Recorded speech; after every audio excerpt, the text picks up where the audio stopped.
Há 3 anos, iniciamos o desenvolvimento de uma forma não invasiva de medir a pressão arterial.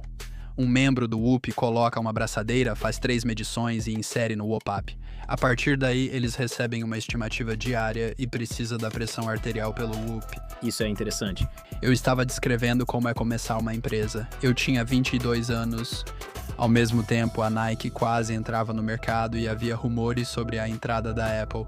Parecia impossível medir a frequência cardíaca pelo pulso, quanto mais com a mesma precisão de uma cinta peitoral. Trabalhamos nisso por mais de uma década e nos tornamos especialistas. Agora conseguimos medir a pressão arterial com excelência. Os modelos atuais de IA conseguem acessar todos os dados desde o início do uso do WHOOP, mesmo que tenha começado em 2017.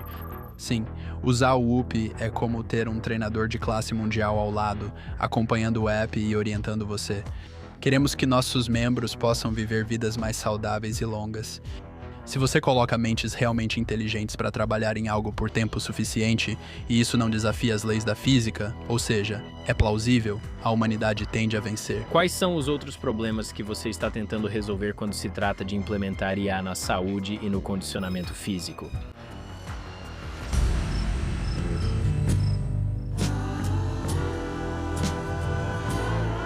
Will, e aí, cara, como você está? E aí, Mark, obrigado por me receber. Obrigado por me receber, cara. E obrigado por me receber literalmente no seu prédio. Para quem assiste agora, não estou no meu acampamento no Brooklyn, onde costumo ficar. Estamos na linda Boston, Massachusetts, em um prédio incrível, de verdade. São 5 andares com todos usando Whoop. Quero dizer, é tipo, se alguém não tá usando um Whoop aqui dentro, você fica meio tipo, ei, como você entrou? Sabe o que eu quero dizer? Na verdade, com certeza. Se alguém não está usando um WUP, eu penso, esse pode ser um espião de fora, porque todo membro da equipe WUP, claro, usa o produto. Então, eu diria que isso é um sinal de alerta. É, isso mesmo. Por isso que eu estou usando o meu. É. O David, por outro lado, sentado no canto, não usou o dele, o que considero falta de respeito. Vamos lá. E simplesmente sem decoro, sem classe. Tem um monte de coisas sobre as quais eu quero conversar. Quero falar sobre a FDA. Quero falar sobre sua jornada pessoal de empreendedorismo. Quero falar sobre paternidade que compartilhamos em um momento específico das nossas vidas. Sou fascinado por cultura. Conversamos antes e acho que sua herança egípcia fez de você um grande jogador de squash. Pode explicar por que os egípcios dominam o squash? É uma ótima pergunta. Meu pai é egípcio, cresceu em Alexandria. Eu viajei com ele quando era mais jovem para o Cairo, provavelmente umas 10 vezes antes dos 16 anos, e eu jogava squash lá. E antes de tudo, os egípcios são os melhores do mundo no squash. Ali Farag, que acabou de se aposentar como número 1 do mundo, é egípcio. E ele foi um dos meus companheiros de equipe em Harvard, então foi legal torcer por ele também. E eu acho que isso tem algo a ver com o clima e a cultura.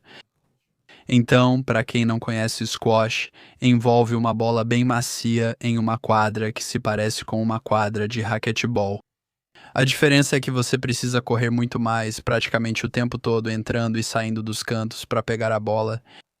E quanto mais quente o ambiente, mais a bola vai quicar, o que significa que, por sua vez, é mais difícil finalizar o ponto.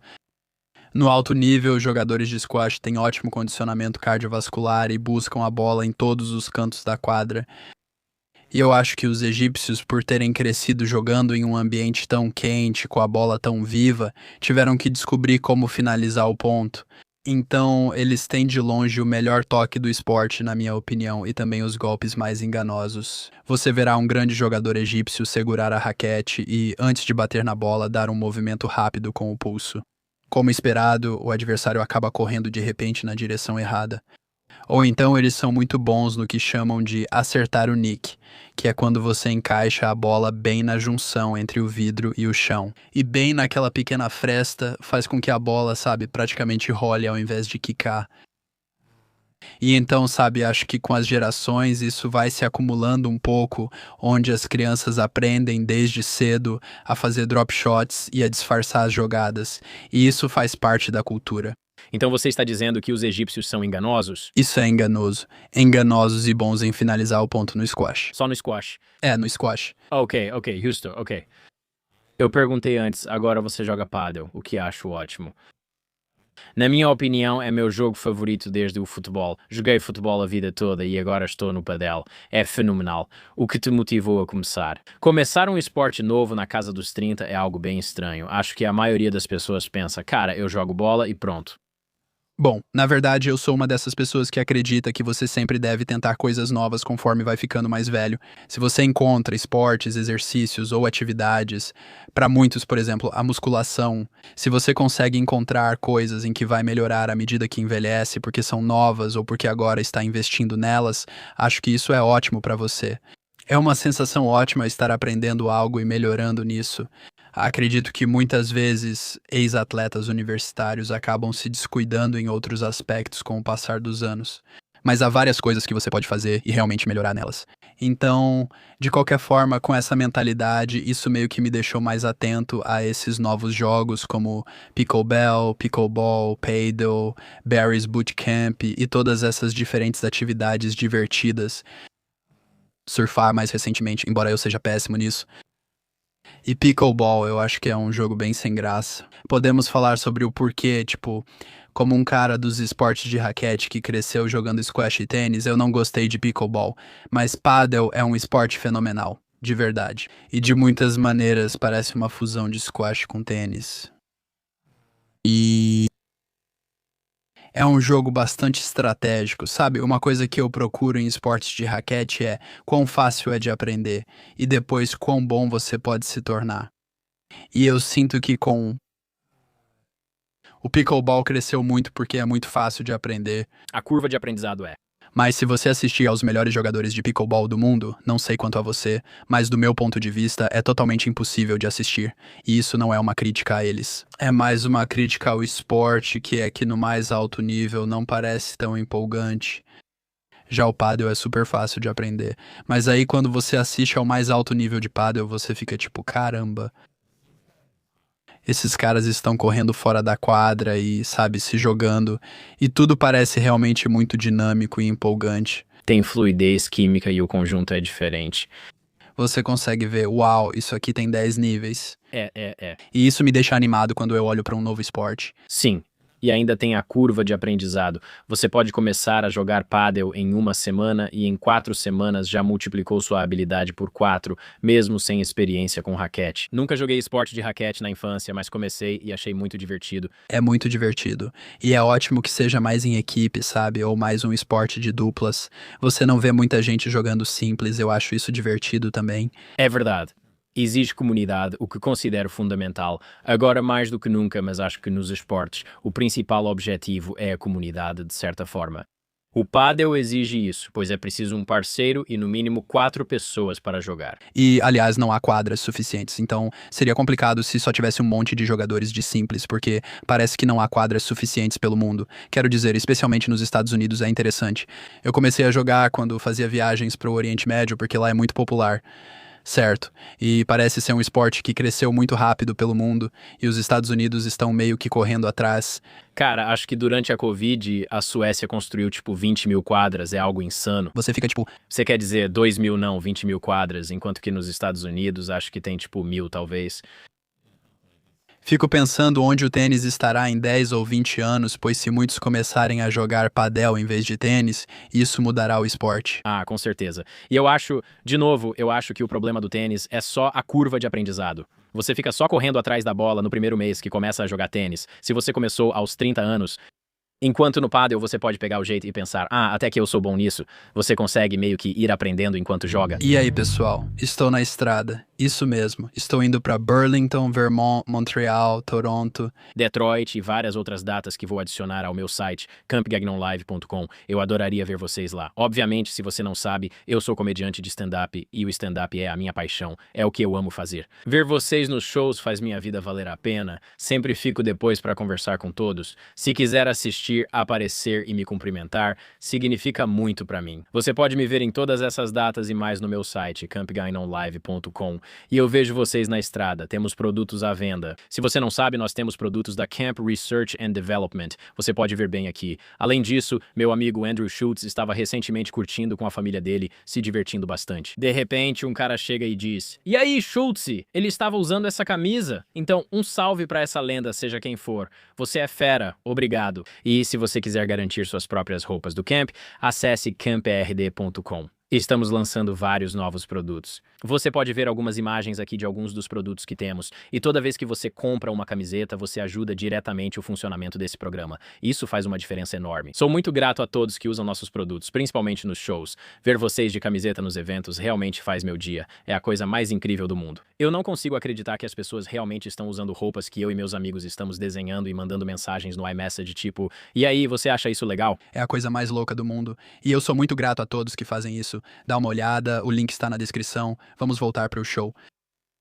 Eu penso nisso agora que sou pai. Fico pensando, em que esportes vou colocar meus filhos? Na verdade, fiquei curioso para saber isso no seu caso. Quantos anos tem seu filho?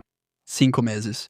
Quero dizer, isso é incrível. Ter um filho é um ponto de transição interessante para você como empreendedor. É seu primeiro filho, certo? Sim, primeiro filho.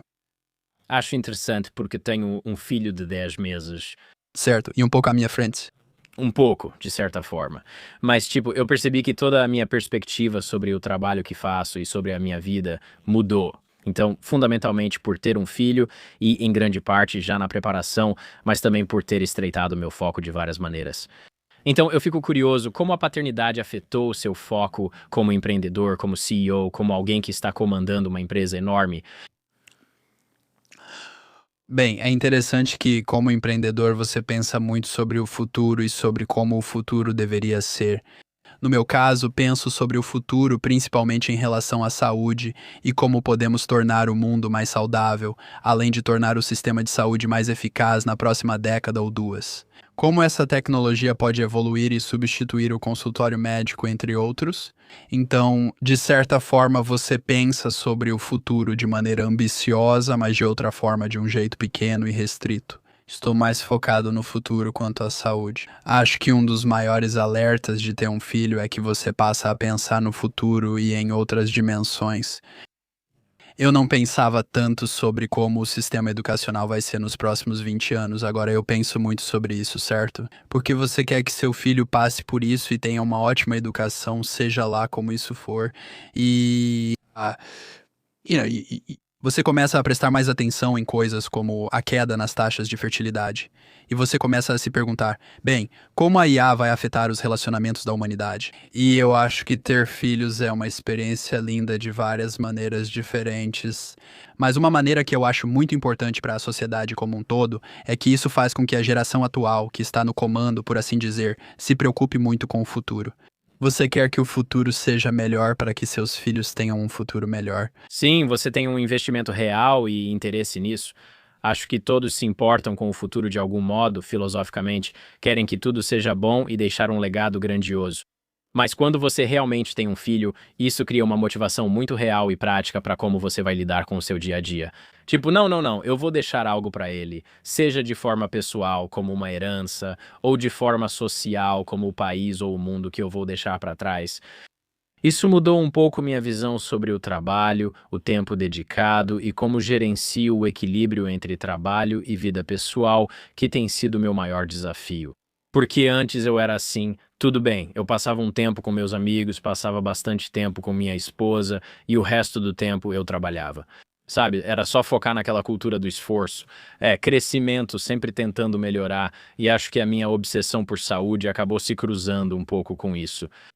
Quero que a otimização esteja presente em todos os aspectos da minha vida. Agora que tenho um filho, sou obrigado a não fazer nada em vários aspectos. Fico curioso, como isso impactou pessoalmente seu equilíbrio entre trabalho e vida pessoal? Tipo, 5 meses não é muito tempo, mas é tempo suficiente para, eu acho, a forma como você vive mudar de maneira fundamental. Acredito mais em harmonia entre trabalho e vida pessoal do que em equilíbrio. A harmonia é fazer as coisas coexistirem de forma saudável, enquanto o equilíbrio sugere que se você dedica 1 hora a algo, deve dedicar 1 hora a outro. E eu me inclino para a harmonia porque existem situações em que você precisa estar totalmente focado em uma coisa ou na outra. Uma das coisas difíceis sobre o momento do nascimento do meu filho, que foi no final de fevereiro, foi cerca de 6 ou 8 semanas antes de lançarmos esse produto no qual estávamos trabalhando há 3 anos. E o período que antecede um lançamento é simplesmente um momento incrivelmente intenso.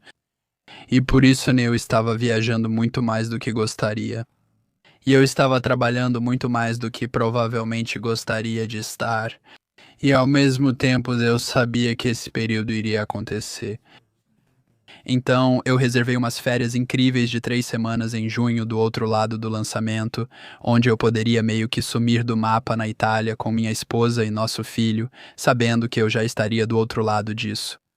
E foi uma viagem incrível da qual acabamos de voltar há pouco tempo.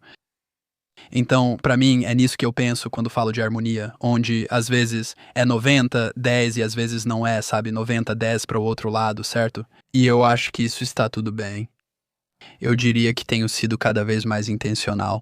Acho que sempre fui bom em gerenciamento de tempo, mas se eu puder sair 30 minutos mais cedo para estar em casa quando ele for dormir, isso já é uma grande vitória. Reconheço que ainda perco mais momentos de colocá-lo para dormir do que gostaria. Mas, sabe, essas são as coisas em que você sente um senso de urgência ou de intencionalidade ainda maior. É, Eu também acho. Ah, que o limite para eu ir a esse evento que estão me pedindo para ir ficou um pouco mais alto, né? Tipo, antes, talvez eu dissesse sim com mais frequência, ou mesmo se eu não tivesse certeza, ainda assim eu pegaria o avião, sabe? E agora é tipo, bom, eu vou ser um pouco mais seletivo. é, E então, de certa forma, sou grato por ter começado esta empresa antes de ter filhos.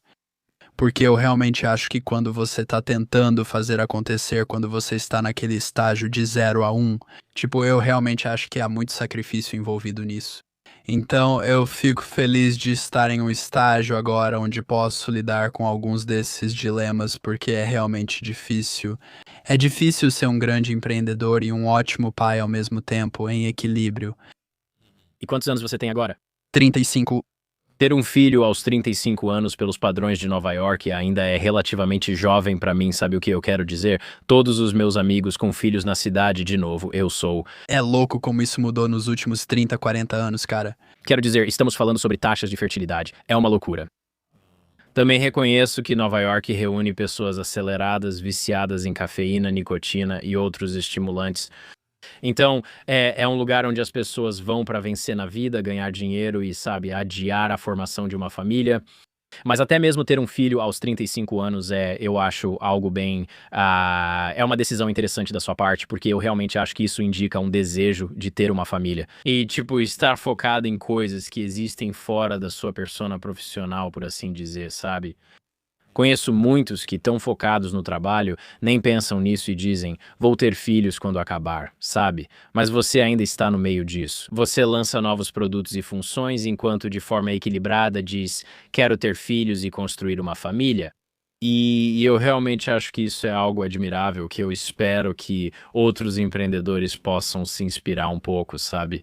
Eu agradeço. Quero dizer, eu acho que você consegue fazer isso. Acho que dá pra equilibrar ou gerenciar essas coisas, pra ser mais exato. E, aliás, realmente ajuda a ter um ótimo parceiro. Você precisa acertar essa parte da equação. Então, eu sou muito grato à minha esposa que conseguiu equilibrar muita coisa com a chegada do pequeno Tomás, nosso filho. E olha, é uma sensação incrível. É muito legal quando você pode passar tempo com esse garotinho, segurá-lo, levantá-lo no ar e ele sorri pra você. E de repente você se sente completo. É, sim, é uma sensação incrível. Não, verdade. Eu sinto que é mesmo, quero dizer, já ouvi pessoas dizendo coisas parecidas, mas de certa forma é realmente o grande acontecimento. Tipo, muito do que eu tentei construir através da comédia, dos podcasts e do entretenimento, meio que fica pequeno perto desse sentimento de legado que eu tenho quando estou com meu filho. Eu penso, isso é realmente uma espécie de imortalidade que acho que tantas pessoas tentam alcançar por meio do trabalho que fazem neste mundo, o que eu não acho que seja fútil. Eu não acho que seja uma tarefa trivial tentar criar algo grandioso enquanto estamos aqui, e acho que isso deve ser algo pelo qual devemos lutar. Mas no fim das contas, eu olho para o meu filho e penso, as memórias que temos e a maneira como você pode falar sobre mim. Para os seus filhos e depois para os seus netos. Eu sinto que esse legado acho que essas são as estátuas que as pessoas querem que sejam erguidas para elas, que meio que existem nos filhos delas de uma forma metafórica, sabe? E eu acho que dá para fazer as duas coisas, mas pelo menos para mim, eu não esperava ter esse aumento repentino de capacidade emocional e uma visão mais ampla de mim mesmo por causa de ter um filho, sabe? Definitivamente amplia seu leque emocional e acho que te dá mais perspectiva.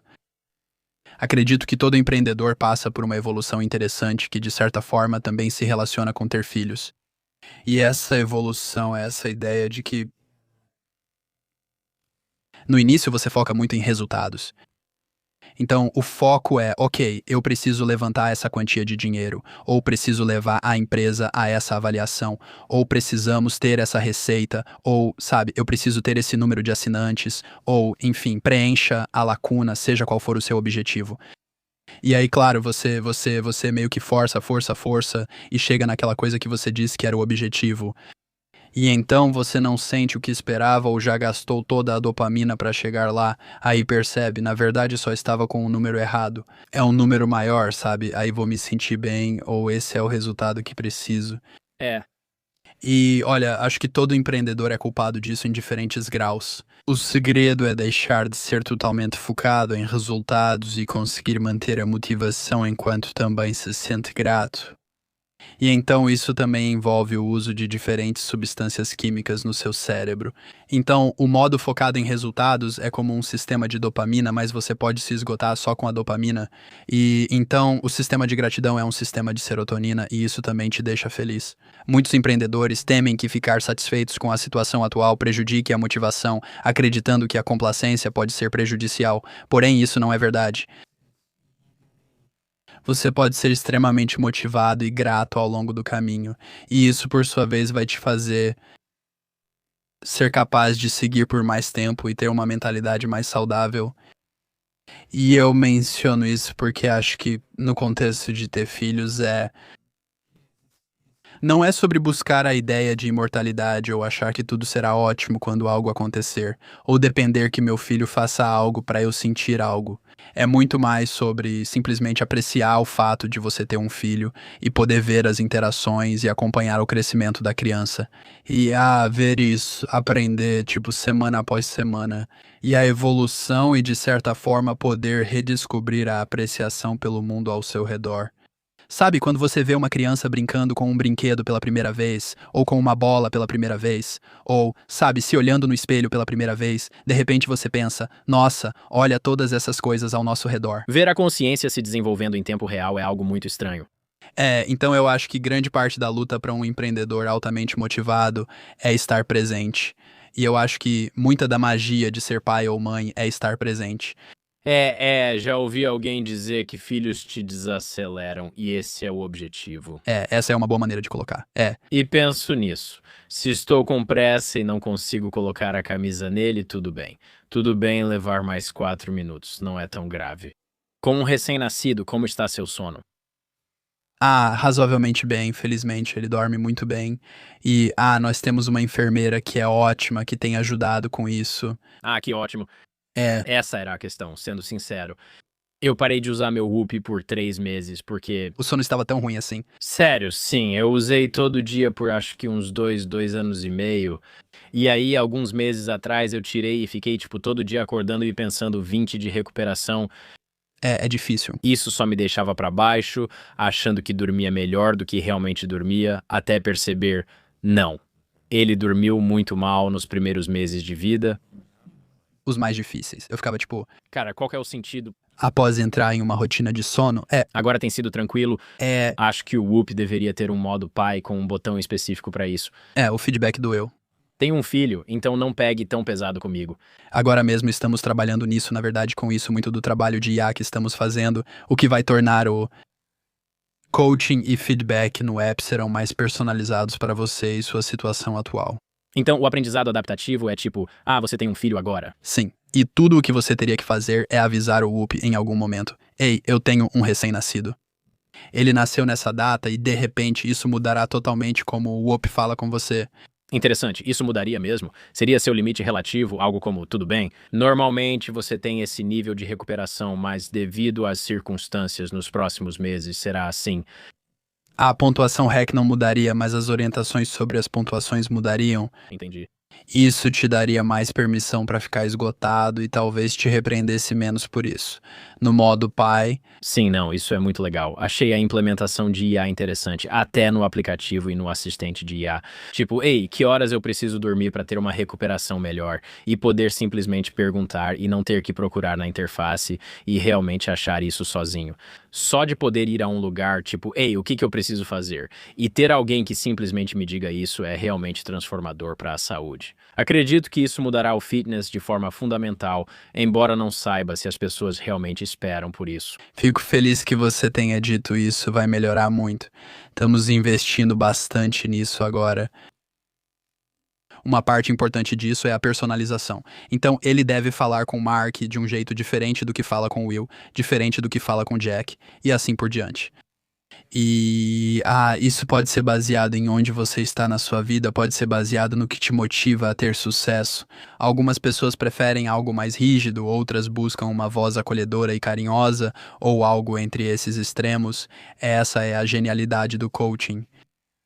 Vai haver toda uma parte de memória, onde basicamente tudo o que você colocar no diário e contar pro Whoop e assim por diante. O Whoop vai simplesmente lembrar e isso será usado no contexto de como o Whoop te orienta. Tem muita coisa que estamos fazendo agora em relação à estruturação dos dados. Então, sabe, eu tenho algo entre 10 e 11 anos de dados fisiológicos contínuos no Whoop. Esse é um conjunto de dados fascinante, provavelmente um dos maiores conjuntos de dados fisiológicos já registrados sobre um ser humano. E como o Whoop usa esses dados, parece que está tudo ao meu alcance, certo? E como ele faz referência a diferentes períodos de tempo? E essa vai ser uma pergunta muito interessante, mas essencialmente queremos que, você sabe, depois de passar um ano usando o Whoop, a ideia de que você iria querer usar um produto diferente deve diminuir drasticamente por causa do valor que você vai obter de todo o contexto desse período de tempo em comparação com aquele outro período. Certo? Podem ser estações diferentes, podem ser locais diferentes, podem ser lugares diferentes. Sabe, todas essas coisas afetam como você dormiu, como se recuperou ou suas motivações, e haverá muito mais informações ao seu alcance. Os modelos atuais de IA vão conseguir acessar todos os dados retroativos desde o primeiro dia em que você colocou um Whoop, mesmo que tenha sido em 2017. Sim, e ainda mais empolgante, ela também poderá acessar outros conjuntos de dados. Por exemplo, vamos lançar Advanced Labs neste outono. O Advanced Labs permite que você envie todos os seus exames de sangue anteriores. Se você já fez um exame de sangue com seu médico ou usou plataformas como a Quest, poderá simplesmente fazer o upload. E então o Whoop basicamente vai armazenar e apresentar esses dados de forma bonita em todos os nossos diferentes gráficos. E então esses dados vão ficar armazenados novamente nessa memória de compreensão de quem você é. E daqui pra frente você vai poder fazer exames de sangue pelo Whoop. Assim, tudo parecerá estar sob o mesmo guarda-chuva. Com o tempo, dá para imaginar que com o tempo mais conjuntos de dados serão adicionados. Porque você sabe, tenho acesso a ótimos médicos e pesquisadores. E claro, tenho esta empresa, uso o Whoop, blá blá blá. Ainda assim, é difícil conectar todos esses pontos, certo? Você tem um exame de sangue aqui, um teste de DNA ali, você teve uma ou duas consultas médicas nos últimos 12 meses. Eu fiz uma ressonância magnética porque passei por uma cirurgia recentemente. Muito descentralizado. Sim, e o que você acha disso? Muitas vezes você tem médicos diferentes, inclusive em alguns momentos. Quando algo dá errado, acaba consultando vários médicos. Às vezes, médicos diferentes dizem coisas diferentes porque não têm as mesmas informações. Por isso, os dados devem estar reunidos em um só lugar. E deveria haver uma IA poderosa que atuasse sobre tudo isso, com a qual você pudesse se comunicar diretamente para entender tudo isso. Sim, e idealmente ainda oferecer algumas orientações sobre como prosseguir. Sim. Aliás, esse é o ponto principal, que é... Não quero dizer prescritivo, mas de certo modo, Você deveria ser orientado para ser mais saudável, e isso deveria ser super proativo e preventivo. Sabe, nós temos, tipo... uma crise de doenças crônicas neste país e em muitos lugares do mundo, mas eu estou bastante preocupado com o sistema de saúde dos Estados Unidos. E os americanos agora gastam mais com saúde do que com moradia ou alimentação, o que é insano. E eu tenho esperança de que o monitoramento fisiológico contínuo, reunindo dados e centralizando tudo em um só lugar, com uma inteligência artificial poderosa, vai ser capaz de ajudar a mudar isso. Sim, e quero dizer, só a capacidade de diagnóstico de algo como o ChatGPT, para mim, no último ano foi tremenda. Por exemplo, eu tive um amigo recentemente que teve uma lesão no quadril, foi a vários médicos diferentes, fez várias ressonâncias magnéticas diferentes, todos meio que disseram coisas diferentes para ele. Você deveria fazer uma cirurgia, você só precisa fazer fisioterapia, eu não vejo nada de errado. Quero dizer, todo o espectro de opiniões políticas e ele não sabia o que fazer, enviou tudo para o ChatGPT e em cerca de 5 minutos de perguntas, o ChatGPT diagnosticou quase perfeitamente qual era o problema dele. E ele voltou ao fisiologista ou ao médico que realmente tinha dado esse tipo de diagnóstico para ele. E ele disse, sim, isso é exatamente quase mais descritivo do que eu estava pensando que era. E então ele fez a cirurgia e era exatamente isso, exatamente o problema. Quando abriram, confirmaram, é um problema de cartilagem. Pensei, ele procurou várias pessoas, gastou muito dinheiro e essa IA diagnosticou na hora. Eu acho que no imediato parece que IA junto com seu médico é melhor do que um ou outro sozinho. Certo? Existe uma coisa meio desajeitada que está sendo feita agora, que é tipo, você deve perguntar ao seu médico ou à IA. Bem, é tipo, ok. É uma falsa dicotomia. Sim, é tipo, quero dizer, não seria melhor se o médico também perguntasse à IA, sabe? Tipo, vamos criar o melhor sistema que pudermos. Sim, talvez a longo prazo você só precise ir ao médico quando algo estiver realmente errado, ou se precisar fazer uma cirurgia e assim por diante. Mas agora, tipo amanhã, a gente deveria fazer os médicos usarem essas ferramentas. E aí, pessoal, aviso rápido. Se você curte o acampamento Gagnon ou o acampamento de religião, tenho uma ótima notícia. Vamos lançar o acampamento de história. Este é o canal para explorar os temas mais interessantes, fascinantes e polêmicos da história, certo? Você deve conhecer Benjamin Franklin, Thomas Jefferson e Nikola Tesla, figuras históricas interessantes. Provavelmente aprendeu sobre eles na escola de forma chata, mas aqui não será assim. Fui criado por um teórico da conspiração. Então, eu vou mergulhar fundo em todas as relações sociais interessantes, estranhas, ocultas e secretas que todos esses homens famosos e influentes do nosso passado em comum têm. Então, se você estiver interessado, por favor, inscreva-se no canal do YouTube, o link vai estar fixado na descrição e também nos comentários. E se você estiver no Spotify, isso não se aplica muito a você, mas esses episódios também vão sair por lá. Só vai lá e dá uma nota alta pra gente, porque isso realmente ajuda o programa. Estou curioso, como o Whoop pode evitar alguns dos outros problemas que diferentes modelos de IA tiveram? Então, por exemplo, eu percebi que o ChatGPT, mesmo tendo um treinador ou um coach, eu só programo e digo, ok, seja Dave Goggins, seja Jocko Willink para mim. Me dê, por exemplo, meu bloco de 8 semanas, me dê qualquer que seja meu plano de treino, e aí com o tempo ele vai ficando mais suave. E aí, com o tempo, meio que perde a personalidade. E eu não sei o que está acontecendo internamente na API, mas a voz muda. Então, eu fico curioso, isso é um problema do qual vocês têm conhecimento? Tipo, os modelos meio que esquecendo informações ou mudando com o tempo? E existe uma maneira de remediar isso internamente dentro do WOP? O que você está descrevendo parece um problema de personalização e memória. Certo. Acho que as empresas que desenvolvem modelos avaliam quanto querem possuir disso e quanto preferem apenas ser um ótimo modelo. Certo. E sim, parece que nesse caso específico algo não funcionou direito na parte de personalização e memória, porque a versão que estamos desenvolvendo para a Whoop, se você dissesse essas coisas para ela, ela não esqueceria. E se fosse um ó forte no primeiro dia, vai continuar sendo um ó forte no 100º dia, até você dizer, olha, quero voltar para o modo pai, sabe? Ou qualquer outra analogia que você quiser usar, certo? Isso é interessante. Quais são os outros problemas que você está tentando resolver quando se trata de implementar IA em saúde e fitness? Eu gosto de começar pela experiência do membro e pensar a partir daí, certo?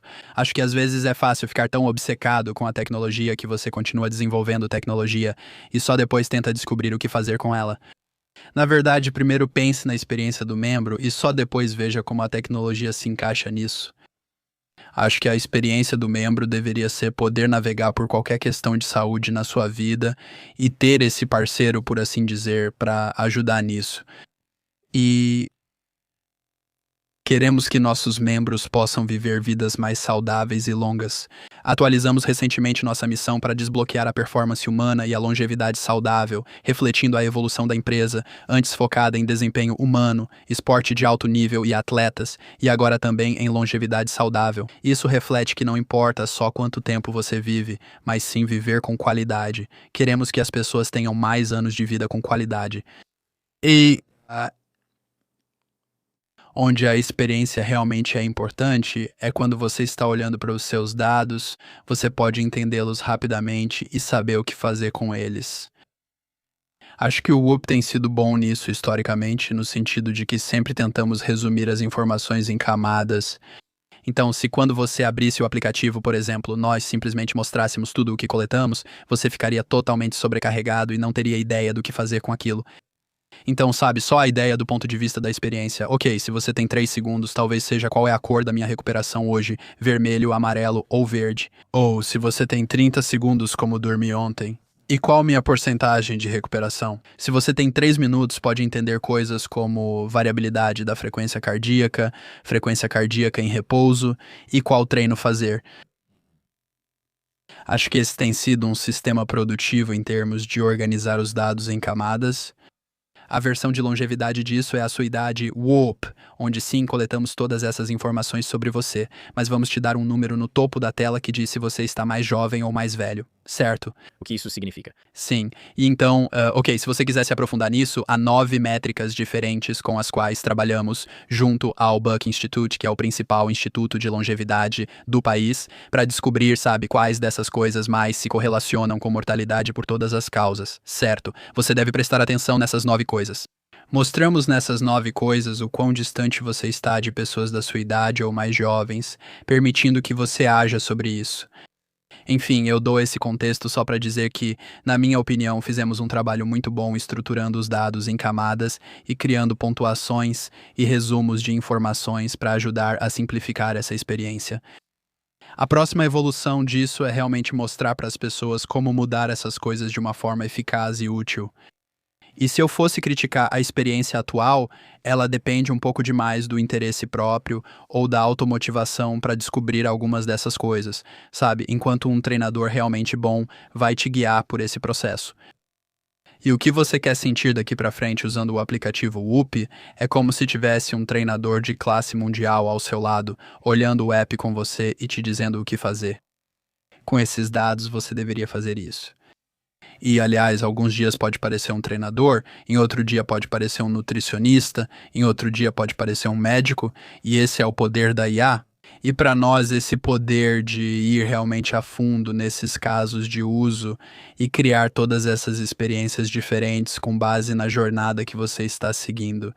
Sim, eu tenho curiosidade sobre nutrição, porque isso sabe, eu uso o MyFitnessPal para acompanhar os macros, se estou em um momento específico de foco na minha nutrição, ou até uso o ChatGPT para registrar alimentos e coisas assim. Como o Whoop vai fazer para tentar dominar a área de nutrição do seu próprio jeito, ou isso não vai ser uma prioridade? Vou te dar uma resposta geral. O desafio com nutrição, historicamente, sempre foi um desafio de dados. Então, tudo que acabamos de falar meio que pressupõe que a questão dos dados já foi resolvida. Tipo, conseguimos coletar todas essas informações. Agora precisamos te dizer o que fazer com elas. Na nutrição, ainda há um problema fundamental. É possível coletar as informações? O que eu quero dizer com isso? Bom, vamos supor que você use um desses aplicativos de acompanhamento nutricional e lembre de registrar o café da manhã e o almoço, colocando tudo certinho, mas aí você meio que vacila no jantar. Você acaba esquecendo de registrar o jantar. Aliás, você esqueceu do lanche. Você diz que comeu 2.000 calorias e o Whoop diz que você queimou 2.200 calorias, então está no caminho para perder peso. Mas, na verdade, você consumiu 2.400 calorias e, na real, está ganhando peso. Então, integridade dos dados é algo com que eu me importo muito porque se vamos te orientar sobre alguma coisa ou dizer se algo é verdade ou não, a base sobre a qual estamos te dizendo isso precisa ser realmente robusta. E esse tem sido um problema com o acompanhamento nutricional. Nós já consideramos fazer aquisições nesse setor, nós já consideramos desenvolver algumas capacidades próprias. Eu acho que a IA deve ajudar bastante. Agora, só a ideia de que você pode tirar uma foto e obter macros bem precisos a partir disso já é um grande avanço. Mas só para deixar claro, muita gente ainda não vai tirar foto de absolutamente tudo o que comeu. E então, sabe, um dos princípios para construir essa empresa é como fazemos as coisas de forma não invasiva, como fazemos as coisas em segundo plano, como tornamos isso fácil para você. Nutrição é uma área onde ainda estamos tentando descobrir isso. Eu uso um monitor contínuo de glicose. Ok, isso ajuda. Puro. Assim como o desempenho. Tenho interesse em como minha alimentação influencia meu bem-estar, pensamento e treino. Não sou diabético nem pré-diabético, só gosto de usar isso. Uso uma versão não médica comprada na Amazon, conecto e recebo informações no celular.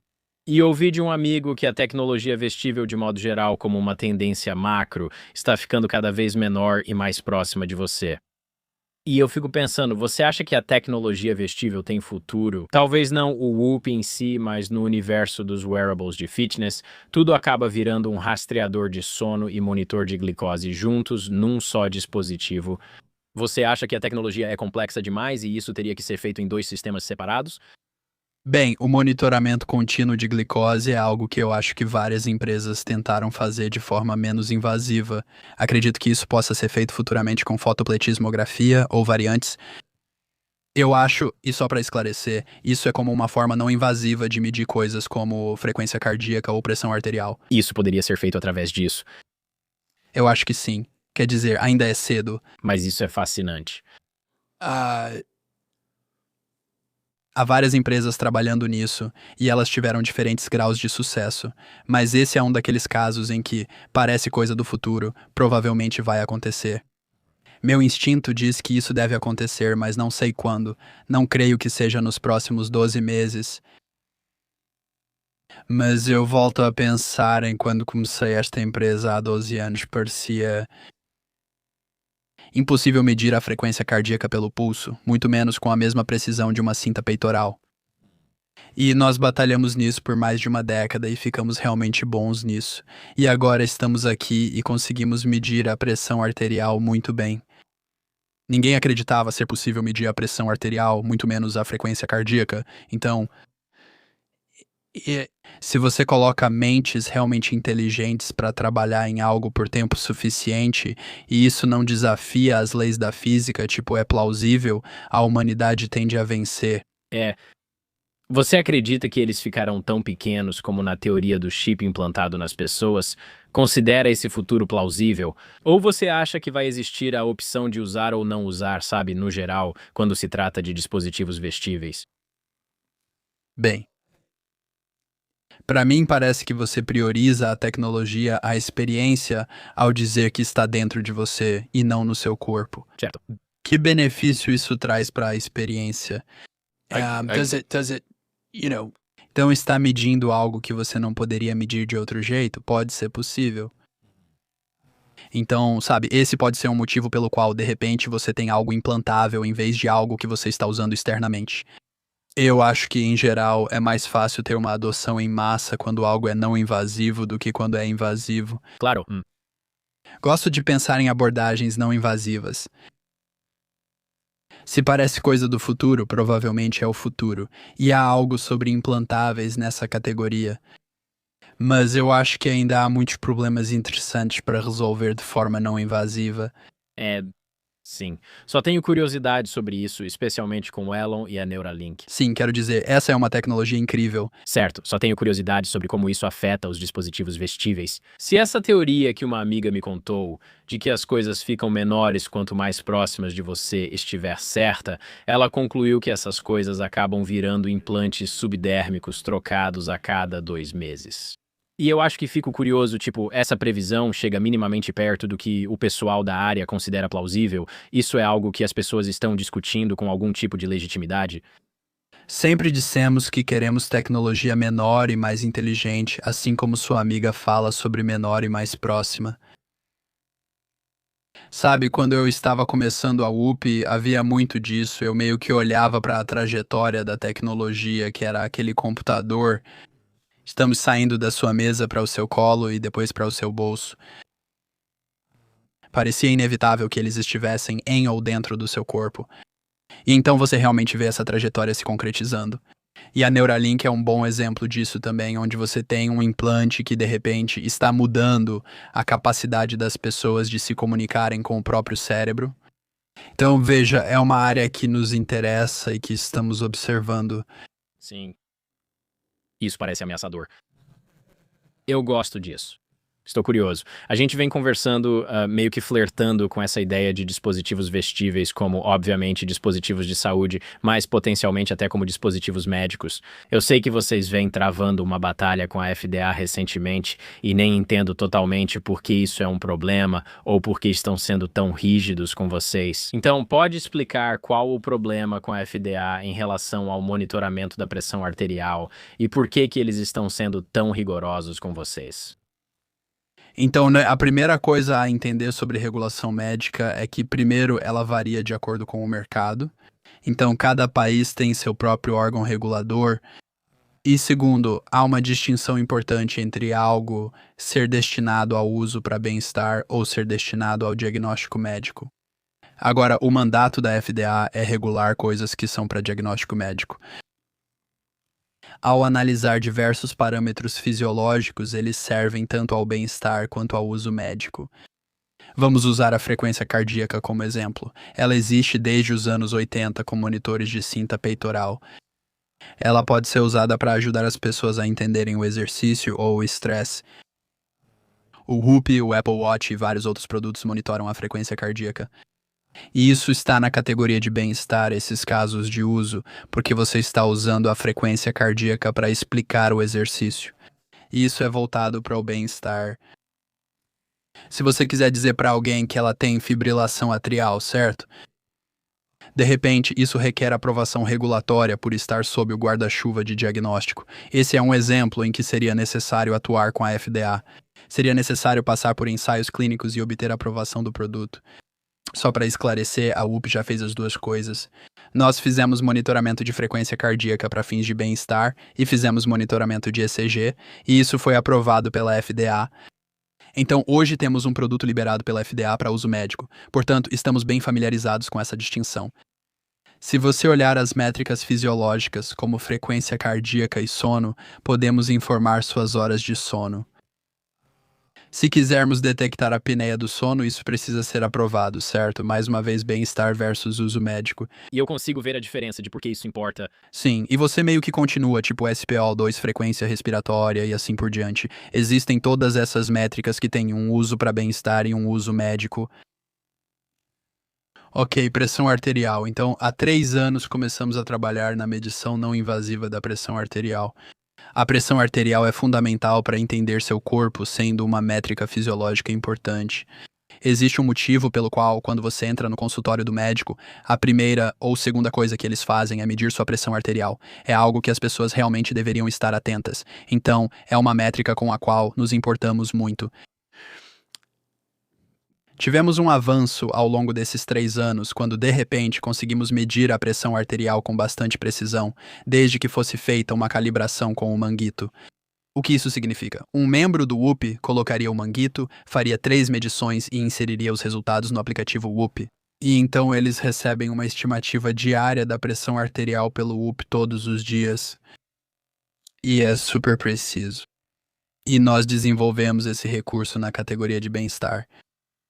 Existe uma tonelada de pesquisas revisadas por pares que comprovam que a pressão arterial tem um impacto no seu bem-estar, o que não é surpresa. A pressão arterial afeta seu sono e seu estresse e é influenciada pela nutrição. E eu recebi uma mulher no meu consultório há algumas semanas. Ela notou uma leitura baixa de pressão arterial no Whoop e percebeu que estava desidratada. Após beber mais água, sua pressão voltou ao normal. Esse é um caso clássico de uso voltado ao bem-estar. A FDA, quando lançamos esse recurso, se pronunciou. Para nós, disse, se for pressão arterial, precisa estar sujeito à regulamentação médica. Dissemos, não desenvolvemos isso para uso voltado ao bem-estar. Eles disseram, se for pressão arterial, precisa ser regulamentado. Enquanto isso, no Apple Hop, há avisos de que os insights de pressão arterial não são feitos para diagnóstico médico. Foi criado para entender a pressão arterial no contexto do bem-estar. E, sabe, a FDA não estava realmente aberta a algumas dessas ideias. E é aí que está esse processo agora. E, sabe, estamos lutando por isso porque, antes de tudo, é a lei. Existe a Lei de Curas do século XXI, que deixa incrivelmente claro que há uma distinção entre uso voltado para bem-estar e uso voltado para fins médicos, e que a FDA só deve regular coisas que tenham um diagnóstico médico. Neste caso, não diagnosticamos hipertensão nem outra condição, deixando claro que é para bem-estar. Também estamos lutando por isso porque é realmente inovador. Quero dizer, o fato de conseguirmos medir isso com tanta precisão em um formato não invasivo é um avanço. Isso está sendo celebrado em 50 mercados no mundo. Apenas nos Estados Unidos isso é contestado. E por isso estamos lutando pela inovação. E por fim, eu acho. Há toda uma tese agora sobre dar aos americanos acesso aos dados de saúde.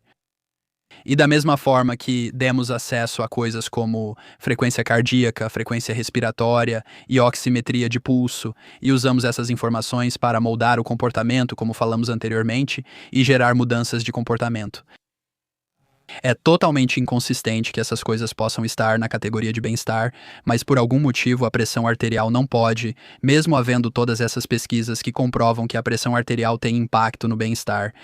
Então, o que está acontecendo internamente, se você tivesse que adivinhar sobre a FDA? Por que eles estão fazendo isso especificamente com vocês? Tipo, obviamente vocês estão fazendo uma grande inovação, mas não consigo imaginar que essa seja a primeira vez que algo fica meio que numa área cinzenta entre bem-estar e diagnóstico médico. Por que eles estão sendo tão rigorosos justamente com isso? Bom, acho que essa é uma pergunta fundamental muito boa. Minha impressão é que há uma dependência excessiva de precedentes passados, porque todas as braçadeiras precisavam ser regulamentadas e as braçadeiras medem a pressão arterial, então, se algo mede a pressão arterial, precisa ser regulamentado. Bem, não, na verdade nós criamos toda uma nova maneira sofisticada de fazer isso, que agora também fala sobre bem-estar e é focada no bem-estar e não é destinada ao diagnóstico médico, certo? Então é como se eles ainda não tivessem se adaptado totalmente a esse novo mundo de inovação tecnológica. Eles tinham algum tipo de legislação nos anos 80 que dizia algo como: olha, se você entrar em uma farmácia e colocar o braço em um medidor de pressão ou algo assim, isso precisa ser regulamentado federalmente. Sim, o manguito de pressão arterial é um instrumento antigo e todos os produtos anteriores que mediam pressão eram manguitos. Então, sabe, eu até consigo entender um pouco da confusão nesse caso, mas ao mesmo tempo você quer criar um ambiente no qual as melhores empresas de tecnologia dos Estados Unidos possam inovar e fornecer acesso a dados de saúde para os americanos. Essas informações também seriam úteis para o bem-estar. Tipo, sabe, seria incrível para alguém poder ter, tipo, informações precisas ou até mesmo semi-precisas sobre a pressão arterial de forma regular. Quero dizer, É um avanço. Então é por isso que estamos lutando por isso. Acreditamos estar do lado certo da história. E se serve de algo, parece bastante consistente com muito do que o governo, este governo, tem dito sobre, você sabe, o desejo deles de dar aos americanos mais acesso a dados de saúde. você está otimista quanto ao resultado ou sobre como isso vai se desenrolar? Quando isso pode ser resolvido? Quanto tempo costuma levar? Estamos em diálogo ativo com a FDA. Tenho muito respeito por eles e pelo papel fundamental que desempenham na sociedade. E eu só acho que eles erraram completamente nessa. Então, sabe, né? Eu acho que isso coloca, espero, algumas dessas políticas sob mais escrutínio e sobre o que realmente é bem-estar, o que acredito que muitas empresas vão se beneficiar com mais transparência e clareza a respeito. E sim, eu estou bastante otimista de que no longo prazo vamos provar que estávamos certos. Eu me pergunto se eles também não estão preocupados com um precedente perigoso ou algo assim. Se eles acham que, com wearables como Apple Watch, Garmin ou Whoop trazendo mais recursos, não sabem o que vai acontecer e precisam interromper agora para criar um precedente daqui em diante. E eu me pergunto se isso não é um pouco reacionário da parte deles, sabe? Eu não posso dizer exatamente qual é a lógica deles nisso. Eu só acho que há uma dependência de precedentes passados. há uma falta de compreensão sobre a tecnologia atual e há uma grande inconsistência em como vários desses diferentes indicadores estão sendo tratados. Sabe? Você não pode ter 5 ou 10 diferentes indicadores fisiológicos claramente classificados como métricas de bem-estar e, de repente, ter outro que simplesmente não seja tratado como tal, sendo que, claro, todas as pesquisas revisadas por pares apoiam o quanto isso é importante para o seu bem-estar. Certo. Agora, a função de pressão arterial está disponível. Sim, isso está no Whoop Life, que é o nosso nível de associação mais alto. Entendi. E que outros recursos o Whoop Life tem? Quais foram adicionados na nova versão em relação à anterior? Então, nós temos o monitor cardíaco, que tem a capacidade de detectar fibrilação atrial com um ECG. Você pode fazer um ECG do pulso assim, segurando essas duas abas. Ele fará uma leitura de ECG, que posso enviar ao médico e obter retorno imediato. Ah, você pode enviar para o médico diretamente pelo Whoop. Sim, diretamente pelo Whoop, sim. Uau. E, aliás, isso é um recurso autorizado pela FDA. Então, nós trabalhamos com a FDA por 2 anos e meio para conseguir essa aprovação. Uau. Então, sabe, eu só queria dizer isso. Já conhecemos bem a diferença entre bem-estar e uso médico e já nos envolvemos de perto. Estamos abertos à colaboração. Sim, estamos abertos à colaboração. Qual é o recurso do Whoop Life que mais te empolga ou do qual você mais se orgulha? Tipo, teve alguma coisa específica que você pensou, sabe, para o consumidor comum? Eles acham, ah, legal, uma coisinha nova. Mas você pensa, você não faz ideia de como foi difícil tentar viabilizar essa novidade. Bom, eu diria que os insights de pressão arterial foram um dos recursos mais difíceis que já desenvolvemos, em parte porque fizemos tantas coisas. Investimos em tecnologia para viabilizar isso e também criamos recursos específicos de bem-estar. Sabe, uma das minhas frustrações com esse processo com a FDA é que eles nem sequer consideraram muitas das coisas que fizemos para enfatizar a categoria de bem-estar. Por exemplo, durante os testes, chamamos inicialmente de monitor de pressão arterial. No início, chamávamos de leitura de hoje. Assim, ao acessar o app, aparecia monitor de pressão arterial e leitura de hoje. E fizemos vários testes com usuários e perguntamos às pessoas se elas achavam que aquilo era um monitor de pressão arterial ou algo que estava dando uma estimativa diária para elas.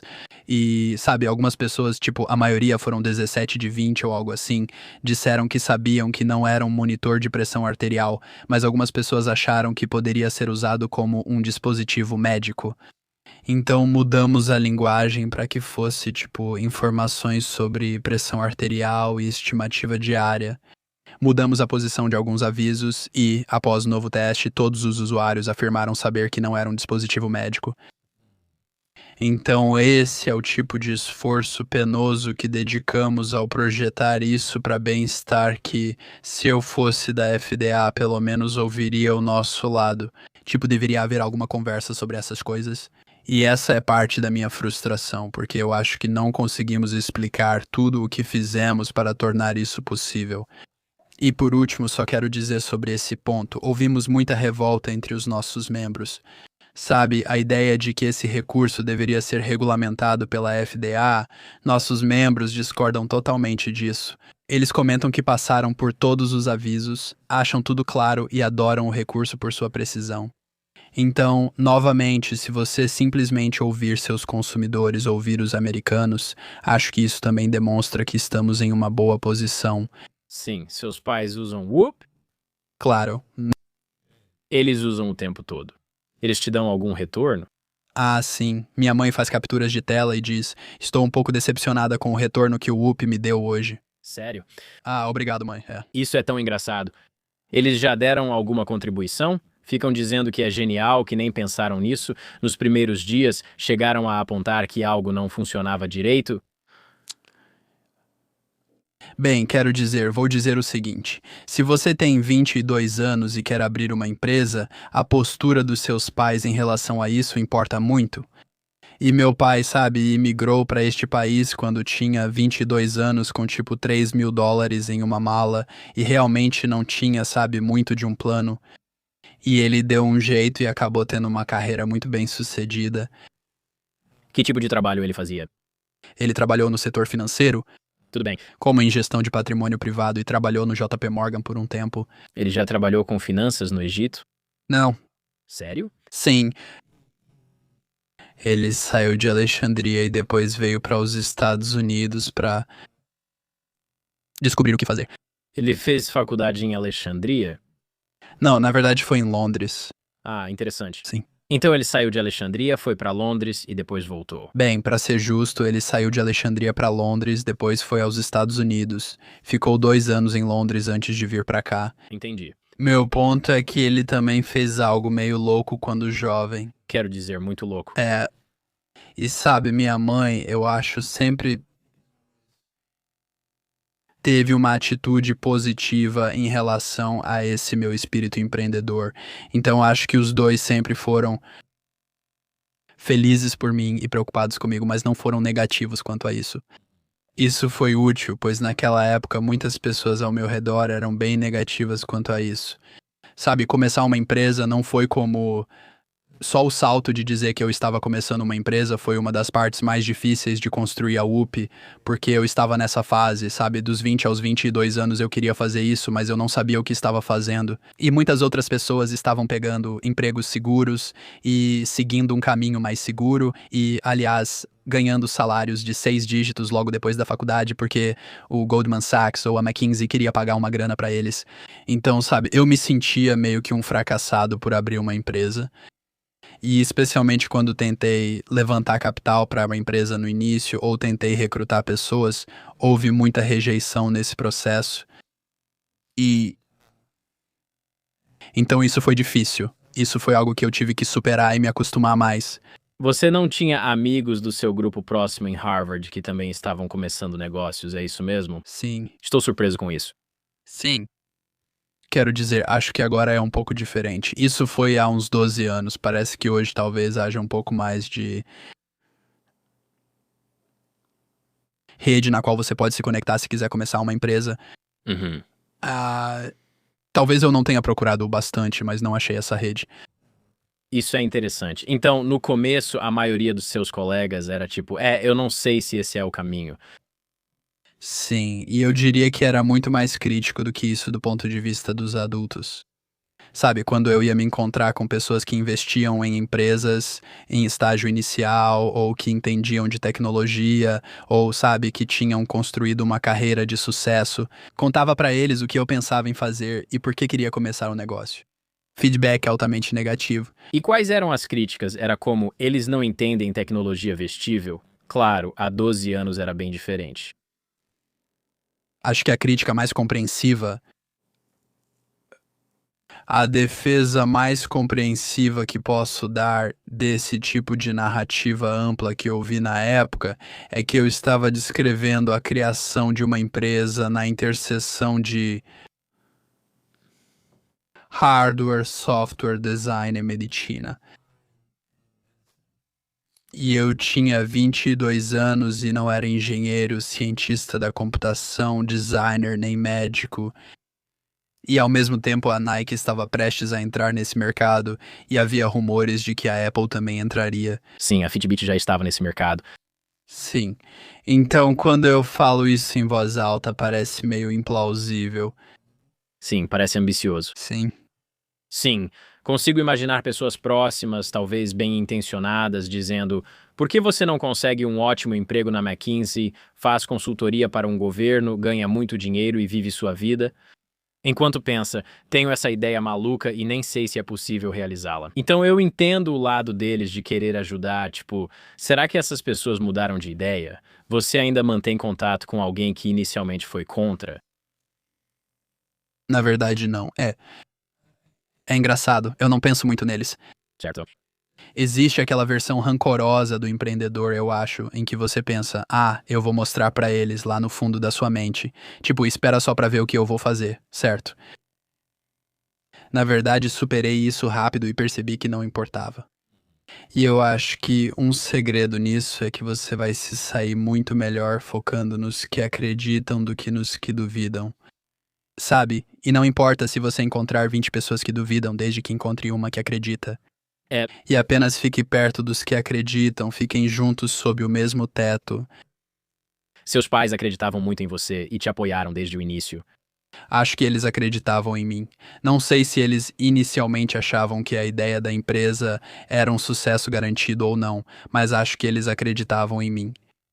O que te fez pensar que eles não estavam tão entusiasmados com a ideia?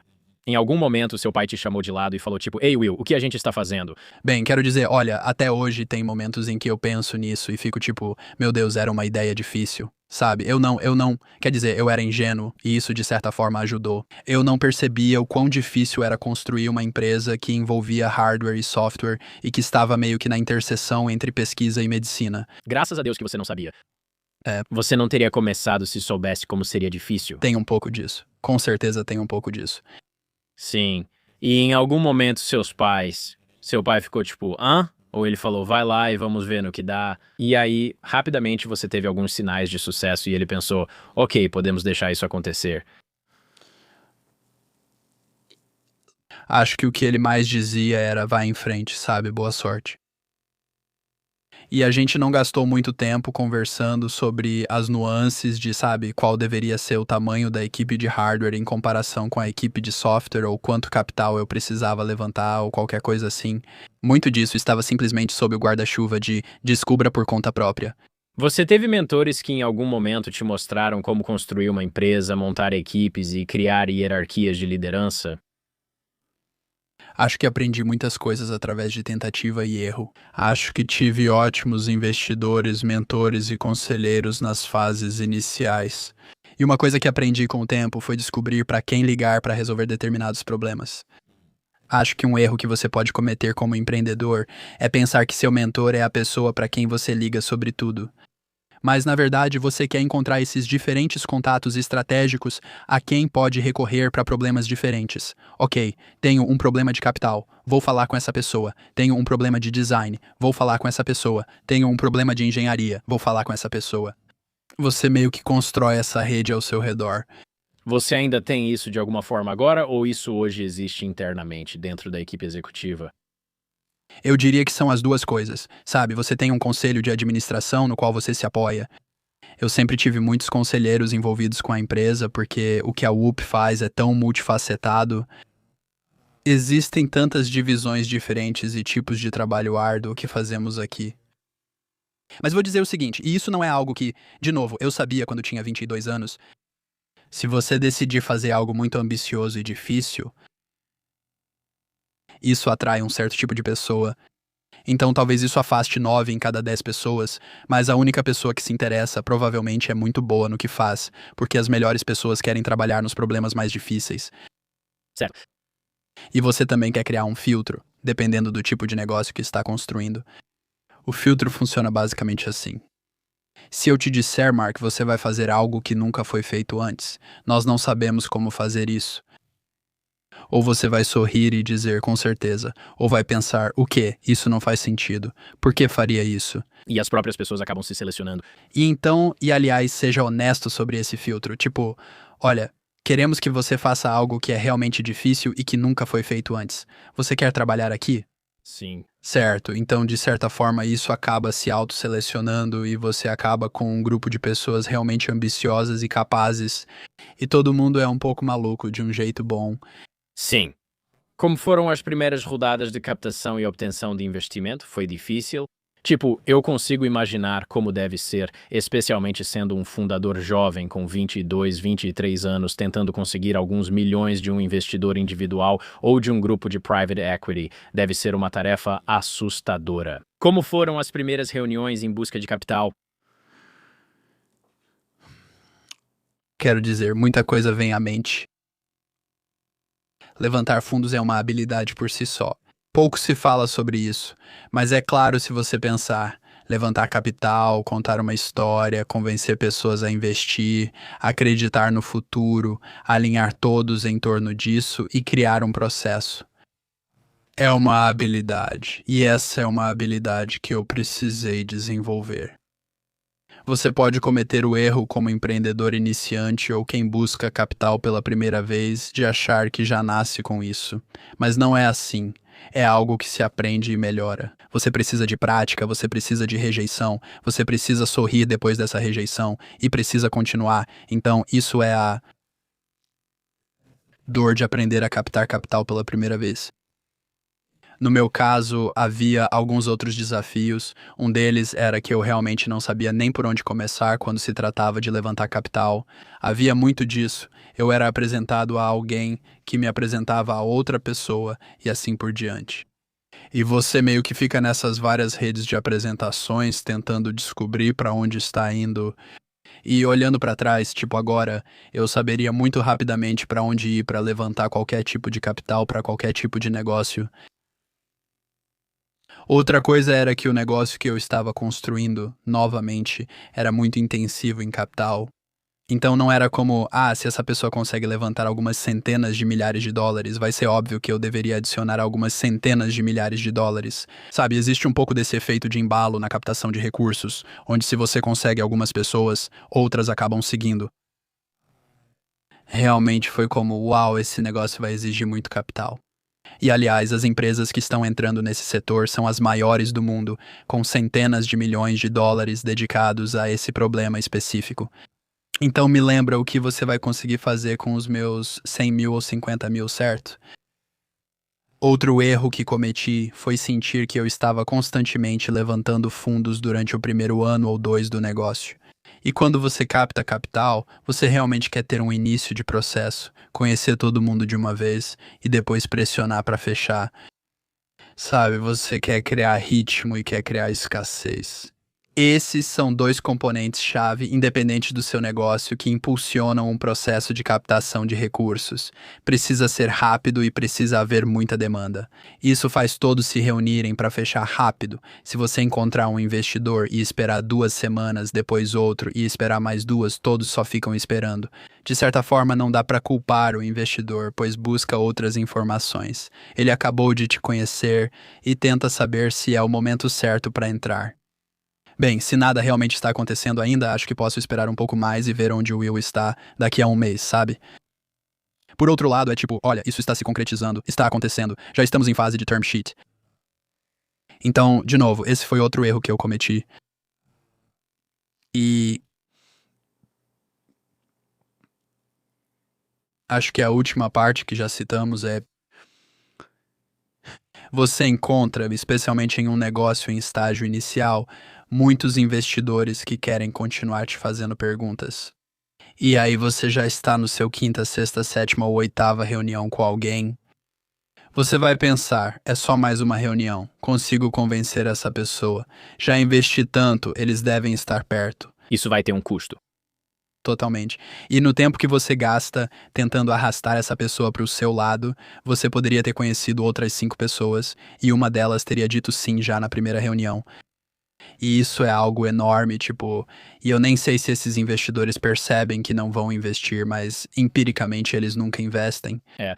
Sabe? Então você precisa deixar essas pessoas para trás rapidamente. Agora você parece uma garota da cidade. Esses caras só querem sair, ninguém quer compromisso. Bom, quero dizer, Mas é assim mesmo. Conheço esses caras, se não vão. Conheço uns que parecem eternos paqueradores quando o assunto é investir. E eles meio que, parece que não falam diretamente, mas ficam dando a entender, tipo, tenho outra reunião com esses caras, e eu fico tipo, essa é a quinta vez que você fala com eles. Como é que você ainda não sabe se vai entrar ou não? isso é uma grande perda de tempo para todos. Então, qual é a política agora? Você fala, tipo, 2 ou 3 rodadas, 3 reuniões, e pronto. Felizmente, quando você chega a uma fase mais avançada, o processo é muito mais estruturado de certa forma, porque você tem grandes investidores institucionais, eles têm equipes e você tem uma data room. E isso faz sentido, O processo já está estabelecido desde o primeiro dia. certo? E há infraestrutura suficiente em torno disso para que meio que se autogerencie. E também depende de quão bom é o seu negócio. Nos primeiros dias, falo com um empreendedor que busca levantar $1 milhão e tirar seu projeto do papel. Dá para levantar $1 milhão só com uma ideia. E essa é uma das coisas mais bonitas sobre os Estados Unidos. Há muitas pessoas que vão financiar isso se você for uma pessoa confiável, ética e tiver uma visão para algo. E é aí que entra o que estou dizendo, onde o processo importa muito. Hoje, só pelo fato de termos um negócio de verdade com certos indicadores que são empolgantes, poderíamos captar recursos sem que eu precisasse apresentar nada, simplesmente porque os números falam por si só. Mas nos primeiros dias, quando você está construindo algo baseado em uma ideia e tudo ainda está por vir, você realmente precisa encontrar e desenvolver as habilidades e a experiência de como fechar uma rodada de financiamento. Isso faz sentido. No início, alguém já se aproximou e disse: Vamos comprar tudo o que vocês fizeram, todos os dados e dar uma saída sem complicação para vocês? Aqui estão algumas centenas de milhões, só saiam. Isso já chegou a ser colocado na mesa? Você já considerou essa possibilidade? Houveram algumas versões disso ao longo da história da Whoop. Nunca levei isso a sério. Já houve versões disso em estágio inicial, quando era algo como: estamos empolgados com a tecnologia e queremos adquiri-la. Teve uma versão disso em 2018, 2019, onde o produto já era robusto. A tecnologia permitia medir dados interessantes, então decidimos transformá-la em produto. Depois o produto era usado e aprovado pelas pessoas, mas ainda não tínhamos de fato estruturado o negócio, incluindo as vendas para acompanhar. E esse foi meio que a segunda versão de uma possível saída, mas a gente não estava interessado nisso. Pode informar o valor sugerido na segunda saída. Eu não vou entrar nesse assunto. Isso é muita coisa, diz muita coisa. Mas isso é uma coisa interessante. Eu conheço fundadores em lados opostos do espectro, sabe? Conheço gente assim. Eu tinha um amigo que vendeu a empresa por uns 160 milhões no ano passado. E ele só falou, tipo, cara, eu pensei, pra mim já deu. Tipo, eu fiquei feliz com o que a gente construiu. Eu gostava, mas não era obcecado. Era legal e agora estou tranquilo. Pensei, essa é uma perspectiva interessante. Ele disse que não queria passar 10 anos nesse processo difícil de construir, competir, sofrer tentativas de derrubá-lo e lidar com regulamentação. Só queria uma saída limpa. Conheci pessoas que dizem, nenhum dinheiro me faria mudar de ideia, pois esse é o objetivo e paixão da minha vida. E eu sou inabalável quando se trata de correr atrás desse sonho. As coisas parecem existir nesses dois extremos, fico curioso. Quero dizer, pelo seu comportamento, sinto que você é um verdadeiro idealista, apaixonado pelo que faz e que realmente busca tornar a América e o mundo mais saudáveis e conscientes sobre saúde, promovendo o bem-estar. É justo dizer isso? Com certeza sou um missionário nisso. Acho que, ao mesmo tempo, sou pragmático em relação a isso, sabe? Tipo, é ótimo fazer os investidores ganharem dinheiro, é ótimo fazer os acionistas ganharem dinheiro, é ótimo ver sua equipe vencer, sabe? E isso exige um resultado financeiro. E, sabe, eu vou entregar isso para a equipe, para os acionistas e para todas as pessoas que acreditaram em mim e nessa visão ao longo do caminho. Então você não pode deixar a missão, você não pode deixar a missão ofuscar a. Isso também é um empreendimento capitalista, considerando o cuidado com quem acreditou em você, como eu. Realmente acredito nisso. Dito isso, há uma grande sobreposição entre esses dois conceitos, no sentido de que, à medida que você foi alcançando marcos ao longo de um período de 10 anos, você sente que chegou ao topo da montanha, do ponto de vista do que a missão é capaz e do que o negócio é capaz, ou você sente que ainda está subindo. E muitos negócios acabam sendo vendidos quando o CEO ou a equipe de gestão meio que sente que chegaram a um ponto alto momentâneo. Nós realmente não sabemos como vamos chegar ao próximo passo, e esses caras querem nos dar muito dinheiro, certo? Então, quando você olha por essa perspectiva, você pensa, ok, provavelmente deveríamos vender a empresa nesse momento. Mas se você está nessa ascensão e na verdade sente o oposto, que é: 1, nós nem estamos perto do topo da montanha, e 2, nós realmente sabemos de muitas coisas internamente que ninguém sabe, e sentimos que, se conseguirmos realmente fazer, vamos estar em uma outra estratosfera quando executarmos. Então você está pronto para continuar, sabe? E está pronto para se preparar. Isso faz sentido. É assim que eu me sinto. Sim, acho que isso me dá uma perspectiva muito melhor sobre o raciocínio por trás disso. Sim. A última coisa sobre a qual tenho curiosidade, só para entender você como empreendedor, é que eu acho que você meio que representa um perfil interessante, quase um protótipo. E tenho certeza de que as pessoas já fizeram comparações tipo Zuckerberg ou algo assim, certo? Como um jovem fundador de Harvard, desenvolvendo algo ambicioso e agora bem-sucedido, tenho certeza de que muitos fazem comparações e projetam isso em você. Fico curioso, na infância ou até mesmo agora na sua jornada empreendedora, você já Você sente que se conecta ou compartilha experiências com outros empresários, com outros empreendedores? Existe alguém sobre quem você leu e pensou: ah, eu entendo o que é isso? Ou talvez até mesmo alguém que inspirou parte da sua jornada ou o motivo pelo qual você quis ser empreendedor em primeiro lugar? Há muitos empreendedores sobre quem eu leio, simplesmente porque eu amo a jornada empreendedora. Li todos os livros sobre Steve Jobs e Elon Musk. Gosto de ler histórias de como empreendedores construíram negócios que talvez eu não conhecesse bem. Eu cresci apaixonado pela marca Nike. Ainda tenho muita admiração pela marca Nike. Li a marca da vitória do Phil Knight e fiquei muito interessado por um tempo no Phil Knight e em como a Nike surgiu. Então eu acho que tendo a me interessar por estudar esse tipo de empreendedor. Mas vou dizer o seguinte, eu acho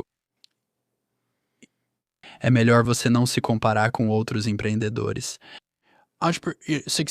Os chamados empreendedores de sucesso fazem um bom trabalho ao criar uma referência do que é possível. Sabe, essa ideia de que você pode criar algo do zero e que isso pode realmente mudar a sociedade, mudar o mundo em que vivemos e deixar uma pequena marca no universo. Ter isso como inspiração é algo que você realmente deve valorizar e guardar no coração quando estiver construindo algo que não existe, que parece muito difícil, que parece prestes a fracassar e assim por diante. Mas eu acho que o principal é não comparar suas habilidades com as desses empreendedores, e sim se comparar consigo mesmo e com essa ideia de tentar melhorar um pouco a cada dia. Sim. E essa é uma mentalidade que para mim tem sido útil para crescer e fazer o negócio crescer. O outro grupo pelo qual sempre me senti atraído é o de atletas profissionais e pessoas que estão no auge do desempenho atlético. Então, eu cresci, sabe, admirando Michael Jordan, Tiger Woods, Roger Federer e alguns desses atletas icônicos que sempre encontravam um jeito ou conseguiam buscar forças lá no fundo. E uma das coisas legais de construir essa empresa é que agora sou amigo de muitos atletas profissionais e tenho relacionamento com vários deles. Então, eu já tive a oportunidade de sentar assim com um Cristiano Ronaldo, um Rory McIlroy, um Michael Phelps, um Patrick Mahomes e por aí vai. E eu acho que tem algo. ah, Existe uma osmose positiva que vem de poder sentar nesse ambiente e simplesmente sentir que tipo de energia aquela pessoa está trazendo e qual foi o custo do sucesso dela. Sim, a gente vê os troféus, mas qual é o trabalho duro nos bastidores? E se tem algo que eu aprendi com esses atletas profissionais que estão no auge do esporte deles, não só grandes atletas profissionais, mas alguns dos melhores de todos os tempos em seus esportes, é o custo insano que vem com isso e a quantidade de trabalho que isso exige. E tem um elemento em que você até se pergunta: se todo mundo no mundo tivesse esse talento, quantas pessoas realmente estariam na posição em que essa pessoa está por causa do trabalho que isso exige? Eu até acho que a comparação com atletas é apropriada. E às vezes eu leio um livro sobre, tipo, sabe, Rockefeller ou Bezos. Meus amigos perguntam: por que ler sobre o Bezos tem relação com seu trabalho? Para mim, é um estudo sobre grandeza. Sim, totalmente. Independente do que você pensa sobre Bezos como pessoa, ou sobre a ideia de bilionários, é tipo, ele é excepcional. Ele é um arquiteto incrível de sistemas e cadeias de suprimentos e entende como os seres humanos funcionam. Eu penso assim: Michael Jordan, Tom Brady e Wayne Gretzky são grandiosos e estão entre as pessoas mais bem-sucedidas da história. E para mim, é algo admirável de se estudar. E eu acho que muita gente olha para os esportes e pensa: ah, sim, sabe, eu gosto de basquete, então eu gosto de estudar o Michael Jordan. Mas para mim, eu simplesmente gosto de grandiosidade e de pessoas que fazem coisas grandiosas. E é por isso que eu me interesso pelo Bezos ou pelo Elon, independentemente de como eles são pessoalmente, eu simplesmente os acho fascinantes. Com certeza, e esses grandes nomes geralmente têm pequenas frases valiosas que, se você conseguir guardar na manga, são muito úteis. Como você mencionou o Bezos, eu estava pensando em uma frase dele que é ótima: as pessoas tendem a superestimar o risco e subestimar a oportunidade. É, E são pequenas coisas assim que são legais. Ele tem outra frase que é: se os dados e os relatos não combinarem, confie nos relatos. Eu adoro isso. sim. É como se algo simplesmente não parecesse certo, não soasse certo, mas os dados estão te dizendo uma coisa, então preste mais atenção ao que está acontecendo. Confie na sua sensação e na sua intuição. Sim, é algo interessante para se dizer, especialmente vindo de quem fundou uma das empresas mais bem-sucedidas do mundo. Ele sempre falava uma coisa sobre empreendedorismo e dizia que o incrível é que nele é como jogar beisebol e os retornos de um home run são desproporcionais. Ele dizia que se você está jogando beisebol, o máximo de pontos que você pode marcar é 4. Certo, mas nos negócios, O máximo que você pode marcar é 1 milhão de vezes. Tipo, o topo é tão alto e a eliminação é a mesma, mas o topo, o teto é gigantesco. E só essa metáfora de tipo, sim, imagine que você está jogando beisebol, mas existem quase infinitas bases e tem um corredor em cada uma delas. Tipo, sim, você com certeza devia rebater. Pra mim, só essa metáfora já é tanta sabedoria condensada em uma única frase. E eu penso muito no Bezos por causa disso. acho que há uma versão disso com pessoas também. De que maneira? Tipo, eu acho que você pode investir em alguém e criar o sistema de crenças certo nessa pessoa, e ela pode se esforçar ao máximo, se comprometer com algo e se tornar 1000 vezes melhor do que seria em outras circunstâncias. E as pessoas não falam muito sobre isso, mas eu realmente acho que existe esse elemento do potencial humano que é subestimado. Eu acho que todos nós temos meio que um espectro enorme em relação ao nosso potencial. Com certeza. E eu acho que o quanto isso é cultivado e os componentes ambientais, na minha opinião, são fundamentais.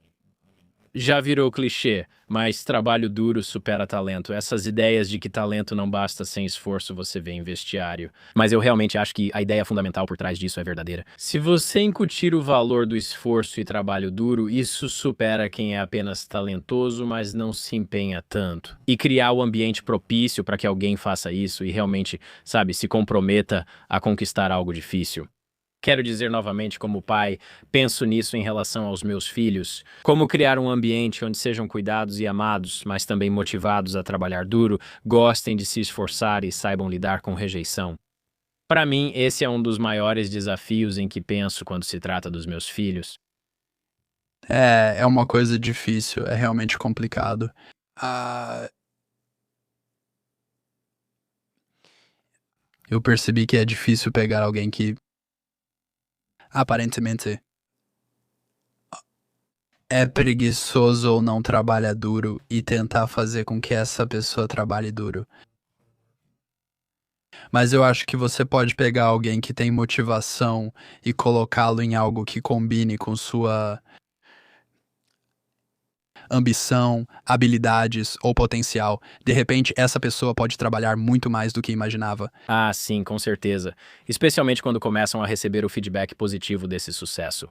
Enquanto para alguém que é naturalmente preguiçoso, não há realmente um retorno positivo. É só mais trabalho, que é exatamente o que estamos tentando evitar.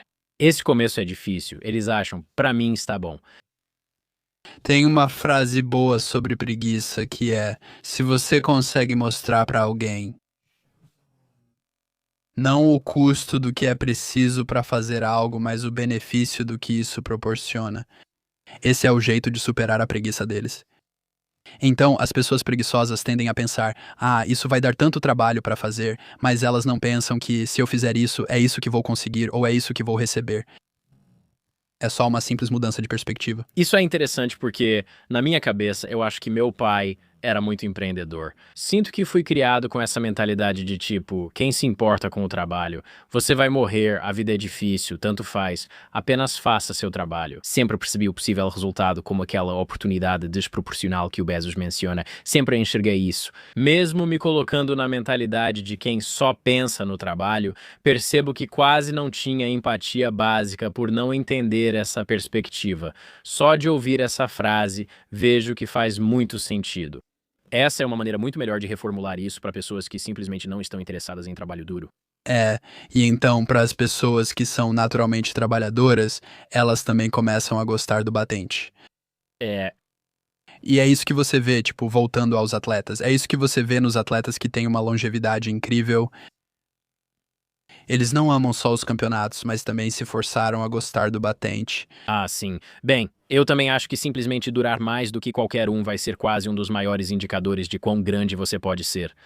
A grandeza do LeBron, eu acho, tem que ser analisada pelo legado dele e por quanto tempo ele está jogando. Totalmente, é incrível. É realmente notável. E eu não sei, eu sou fascinado pela grandeza. E é isso que torna essa conversa incrível. Eu realmente agradeço por ter sentado para conversar, porque eu acho que o que você está fazendo é fenomenal. O que você construiu é impressionante e inspirador. Muito obrigado por me receber no complexo e conversar comigo.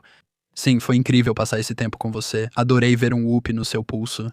Vamos lá, irmão. Tô nessa e prestes a pegar o modelo atualizado. Ah, que bom. Sim, era isso que a Abby disse. Você costuma ir a Nova York? Sim, sim, sabe, é engraçado. Eu não passo nem de longe tanto tempo em Nova York quanto antes. Com a Covid, isso mudou pra mim porque eu costumava ir pra Nova York o tempo todo. Após a Covid, reuniões que eu teria em Nova York passaram a ser chamadas no Zoom. Certo. E, aliás, quero dizer, eu sou um cara do presencial. Tipo, sabe, construir esse escritório no meio da Covid, temos pessoas no escritório. Eu gosto de ver as pessoas pessoalmente. Nova York talvez seja a minha cidade favorita no mundo. Quero dizer, acho que tem uma energia que é palpável e incrível, uma vibração que sempre me atraiu.